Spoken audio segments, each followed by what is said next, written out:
Hey guys, I'm going to tell y'all how I made this wacky mistake of an idea into a game.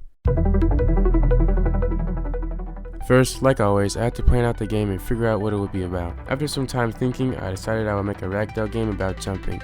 Since I like the event high jump, I thought it would be cool to see it in the game, so I went with that idea. Around the time I started the first recording of my game, I had already borrowed some 3D assets from Sketchfab, with the models being a simple track and stadium. Then after importing and messing with the world volume, I got to work on the player control movement.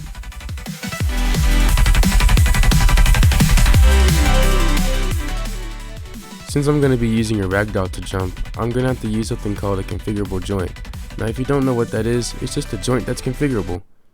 Yeah, anyways, by using this component, I can connect the rigid bodies together to make a Ragdoll-like character using the bones of the character model and by setting the X and YZ drive.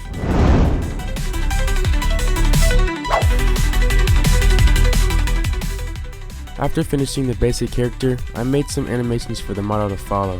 Since we're using a Ragdoll, we can't necessarily move the joints by bones because of the rigid body, so to fix this, I followed a tutorial on how to animate Ragdolls. After completing the Ragdoll animation system, I made a script to put everything into action as well as make a jump and move system.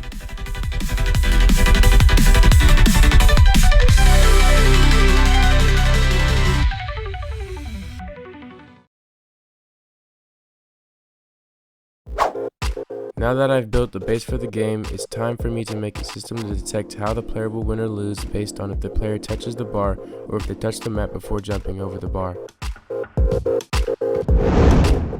In order to do this, I made a script called Game Manager, and what the script will do is it will store functions that get called whenever the player loses or wins, with some basic logic as well. In order to actually detect if the player touches the bar, I'll just take advantage of the collider on the bar and have the script search for the game manager and tell the game manager that the player hit the bar. Then to detect a win, I'll make a collider on the mat to check if the player lands on it without going out of bounds or hitting the bar. Now that the scripts are done, I can test out the game and see what I need to fix, which shouldn't happen since I'm such a great game. Whoa, that wasn't supposed to happen. Anyways, I fixed the problem and now we can test it out. Very cool. After a long while of fixing the game manager and colliders, I added a side machine camera with the path to create a nice movement system with the camera.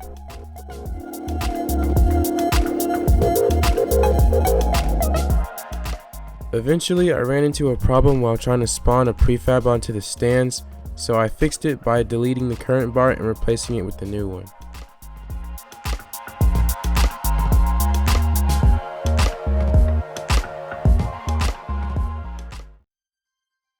Now that I had a basic foundation for the system, I switched over to Blender to model some 3D text for some exhilarating visuals.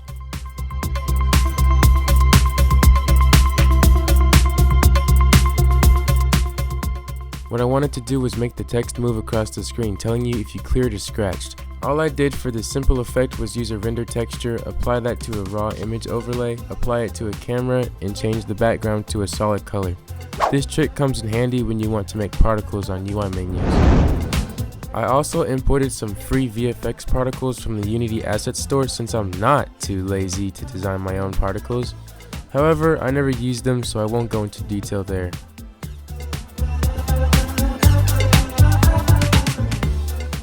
After I made an animation for the 3D screen text, I tested it out to see how it looked.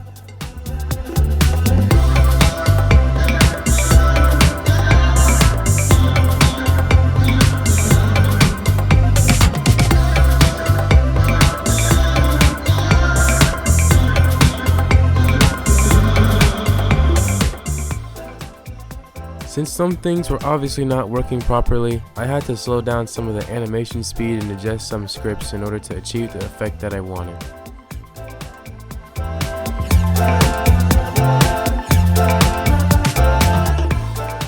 Finally, after continuous hard work and problem solving, I finished what I wanted to be done and enjoyed my last few ounces of my sanity.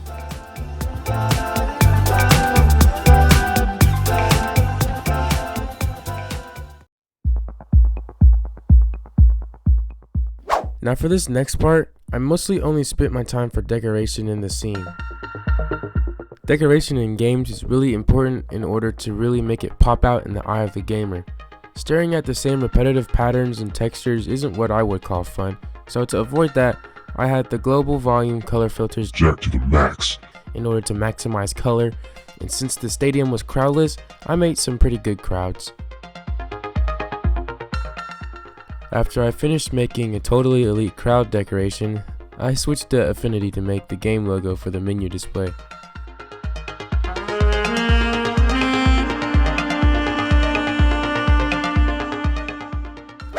After I finished designing the logo, I imported it into the menu scene, blah blah blah, fast forward, and proof, the menu's here.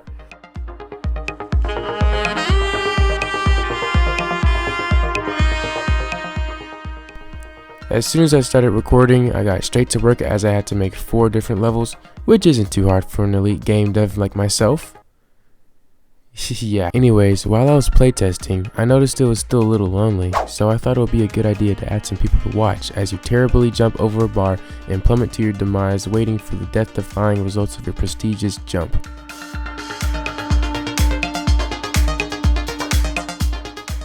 Now what I wanted to do for the spectator script was to make the spectators look at the player and react for the result of the jump.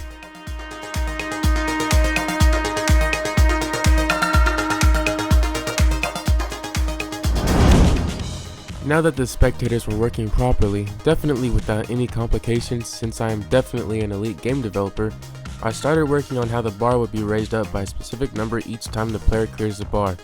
This wasn't hard since I had the 2 stands joined together, so all I had to do was just add to the white position by a certain amount.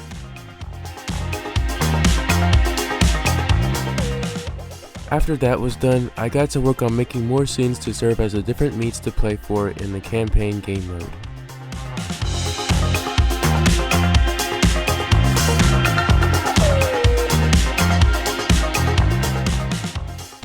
Now that I finally finished decorating the scenes, I made the max heights in order to move on to the next meat for each scene.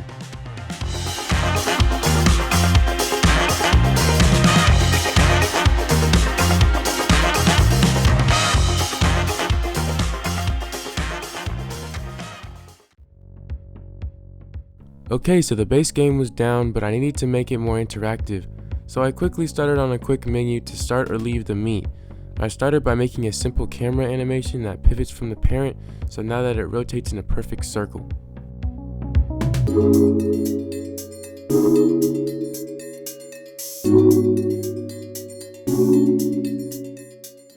The next thing to do after finishing the menu was to make an animation that switches scenes or activates objects. To do this, I had to first make a function that switches between the scene, and then I would later add a boolean to check whether the script will switch to a scene or enable an object.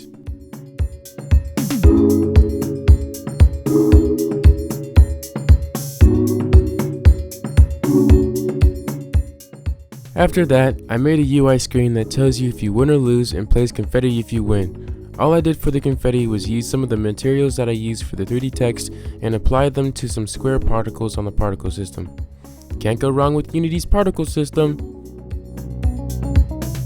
Finally, after working out some problems with the game manager script and wasting time I don't have, I implemented the UI animations with the menu and game over screen with the last drop of energy I had left. I was pretty happy with the results, so I just put it off for the next day.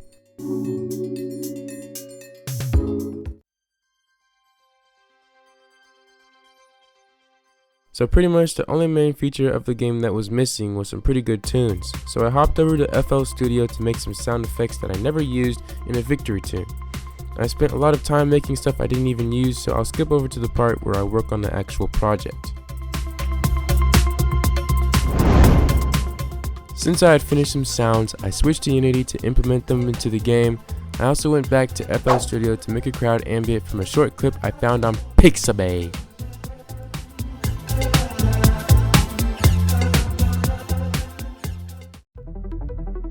The next 2 days I worked on the game, I was locked in. I had managed to make a home working menu system. I made a settings system that allows you to change the graphic levels and reset saves. I also recorded a short clip of me playing the game for those non-gamers out there who don't know how to play this terrible game. Anyway, I made a game select to choose whether to play single player or the mini campaign. In case you didn't see just a few seconds ago, I also made a way to save your personal records so whenever I play the game, I can show people how trash I am at my own game.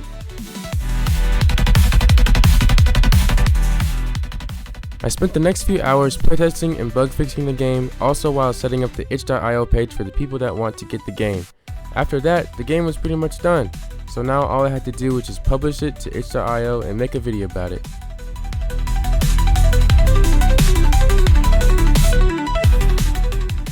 If you want the game, it's totally free and I linked it down below. Thanks for watching and I hope you enjoyed it. Hit that like and subscribe button if you want, and I'll see you guys next time.